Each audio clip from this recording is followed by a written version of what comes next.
Student next हमारे पास जो factor आ जाएगा that is static effect. Static effect में हम लोग देखें तो स्टैटिक इफेक्ट क्या चीज़ होती है। स्टैटिक इफेक्ट का दूसरा मतलब होता है कि हम लोगों ने क्या किया, हम लोगों ने कोई भी बल्की ग्रुप जो है, बल्की ग्रुप को अपने कार्बोनाइल कंपाउंड के साथ क्या कर दिया, अटैच कर दिया। फॉर एग्जांपल ये मेरे पास सी डबल बॉन्ड ओ था, इसके साथ मैंने कोई भी आर ग्रुप, कोई हेक्साइल, कोई हेप्टाइल, कोई डिकेन, ऑक्टेन, कोई लार्जर बल्की ग्रुप मैंने इसके साथ क्या कर दिया है, अटैच कर दिया है। जब इसके साथ मैं कोई बल्की ग्रुप अटैच कर दूंगी तो यहाँ पर स्टेरिक हिंड्रेंस यानी कि दोनों बल्की ग्रुप आपस में कोलाइड करेंगे, हिंड्रेंस प्रोड्यूस करेंगे।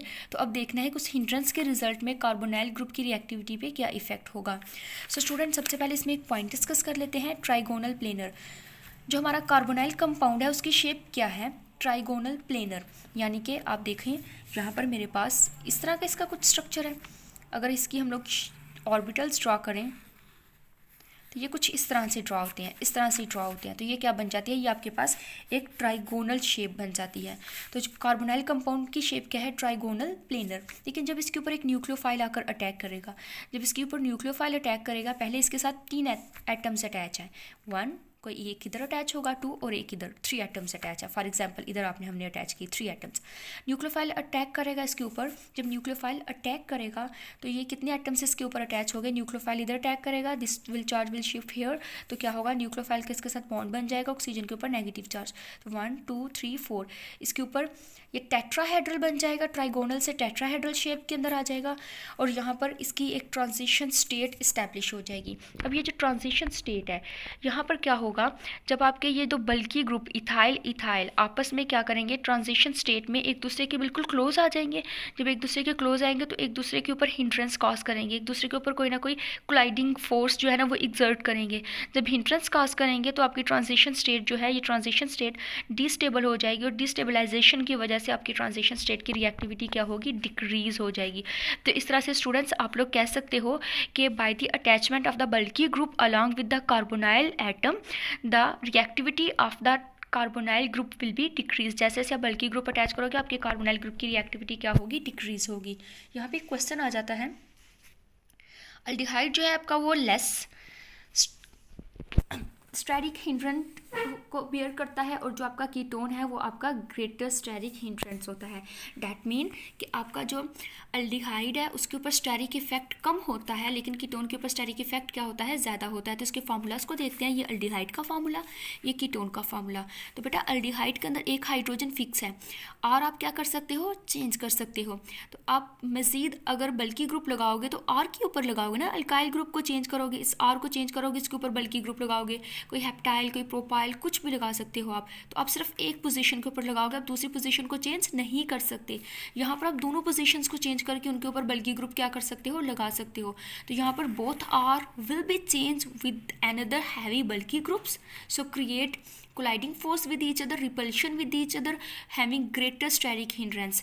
यहाँ पर आपके पास only one R group will be changed with the other bulky group having less colliding with each other, less repulsion with each other, so they are less sterically hindered.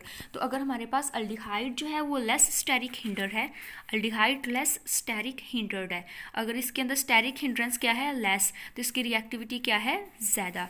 यहाँ पे अगर steric hindrance क्या है, greater, तो इसकी reactivity क्या है, laser. Okay तो इस तरह आपको ये क्वेश्चन आ जाता है कि अल्डिहाइड जो है वो ज़्यादा रिएक्टिव है एज़ कम्पेयर टू कीटोन। तो आपने स्टेरिक हिंड्रेंस के पॉइंट ऑफ व्यू से इस क्वेश्चन का आंसर देना है। नेक्स्ट कुछ एक ऑर्डर डिस्कस कर लेते हैं। ये आप देखिए कार्बोनाइल, इसके दोनों तरफ मैंने हाइड्रोजन अटैच किए हैं। आपको पता है हाइड्रोजन का जो बल्की इफेक्ट है वो बहुत कम होता है क्योंकि ये बहुत स्मॉलर, बहुत लाइटर एटम है। तो ये फॉर्मल्डिहाइड बन जाएगा। फॉर्मल्डिहाइड की रिएक्टिविटी सबसे ज़्यादा है क्योंकि इसके इर्द गिर्द बिल्कुल लाइटर एटम्स अटैच है जिनके अंदर बिल्कुल नेग्लिजिबल स्टेरिक हिंड्रेंस होती है। अगर मैं इसके ऊपर मिथाइल अटैच कर दूँ एक हाइड्रोजन को हटा के तो ये एसिटल्डिहाइड बन जाएगा और इसकी जो रिएक्टिविटी है फॉर्मल्डिहाइड से लेस होगी।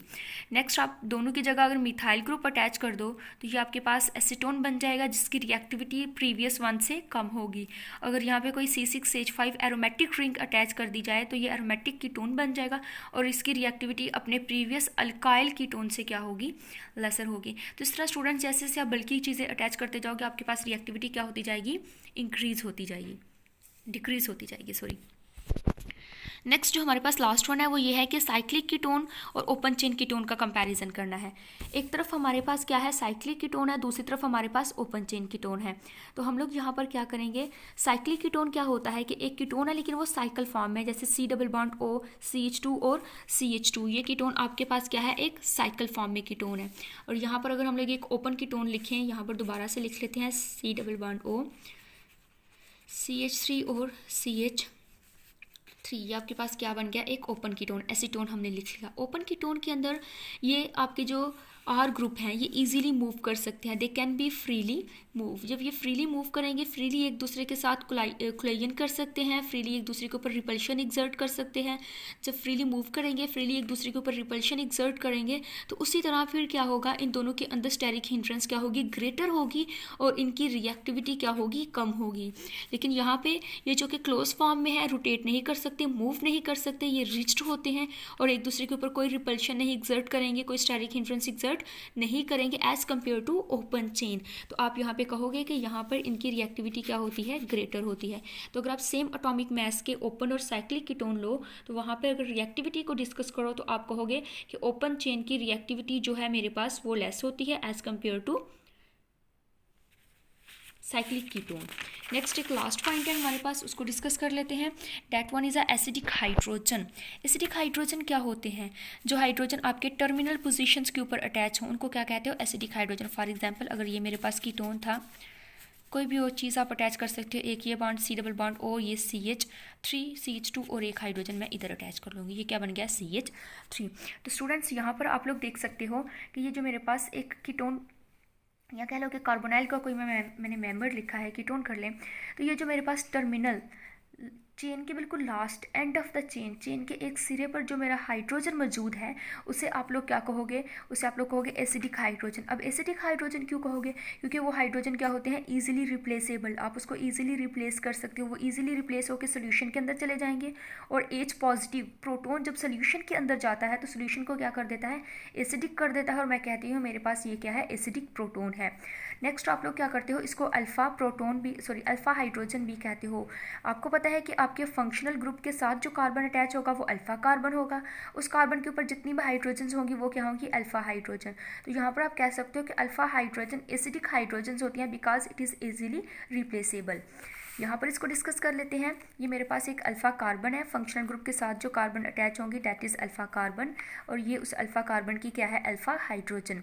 अगर कोई बेस इसके ऊपर अटैक करे तो ये इस हाइड्रोजन को एब्स्ट्रैक्ट करके रिलीज हो जाएगी, रिमेनिंग कार्बन के ऊपर कौन सी चार्ज आ जाएगी, नेगेटिव। यहाँ पर इसको अगर हम लोग दोबारा से ड्रा करें ताकि क्लियर हो जाए, ये आपके पास C डबल बॉन्ड O, ये आपकी अल्फ़ा कार्बन, और इसके साथ हमने क्या अटैच कर दी, एक अल्फ़ा हाइड्रोजन। इसके ऊपर अगर हम लोग अटैक करवाएं किसी बेस का, तो बेस इस हाइड्रोजन को बेस क्या कर लेगी, एब्स्ट्रैक्ट कर लेगी और रिलीज़ हो जाएगी। रिमेनिंग हमारे पास कुछ ये स्पीशीज़ बच जाएंगी। अब इन स्पीशीज़ के ऊपर हमारे पास क्या आ जाएगा, इनके बॉन्ड्स आप कंप्लीट करेंगे, इन स्पीशी के ऊपर यहाँ पर इस कार्बन के ऊपर आ जाएगी नेगेटिव चार्ज, और इसको हम लोग कहेंगे कार्बेनाइन। इसको आप लोग क्या कहोगे, कार्बेनाइन।